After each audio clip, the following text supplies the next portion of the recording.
4 साल पहले 5 सितंबर 2016 को टेक्नोलॉजी के क्षेत्र में एक बड़ी क्रांति आई थी और ये क्रांति लाने वाला कोई और नहीं बल्कि आज देश का सबसे अमीर और सफल आदमी मुकेश अंबानी है। सबसे बड़े उद्योगपति मुकेश अंबानी ने इसी दिन देश के आम यूजर्स के लिए रिलायंस जियो लॉन्च किया था, वो भी बिल्कुल फ्री। सोने पर सुहागा वाली बात तो ये थी कि जियो 4G डेटा और वॉइस कॉलिंग की भी सुविधा दे रहा था। अंबानी के इस कदम से टेलीकॉम मार्केट की बाकी कंपनियों की मार्केट वैल्यू डाउन हो गई और तब वो समय था जब हर घर में रिलायंस जियो ही दिखने लगा। जियो की एंट्री के बाद टेलीकॉम सेक्टर में कितना असर पड़ा, इसका अंदाजा इसी से लग सकता है कि जियो के आने से पहले तक देश में 12 टेलीकॉम कंपनियां थीं, लेकिन अब सिर्फ 5 कंपनियां ही बची हैं। इनमें भी 2 कंपनियां BSNL और MTNL सरकारी हैं। मार्च 2018 में रिलायंस इंडस्ट्रीज के एक प्रोग्राम में मुकेश अंबानी ने जियो के आइडिया के बारे में बताया था कि उन्हें आइडिया अपनी बेटी ईशा से आया।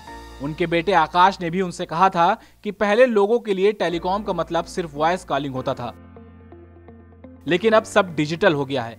इसमें बातों के अलावा बहुत सारे काम इंटरनेट के जरिए ही किए जा सकते हैं। फिर क्या था, बेटी की परेशानी और बेटे के सुझाव के बाद उनके दिमाग में टेलीकॉम सेक्टर में वापसी की बात आई और जियो शुरू करने का आइडिया आया।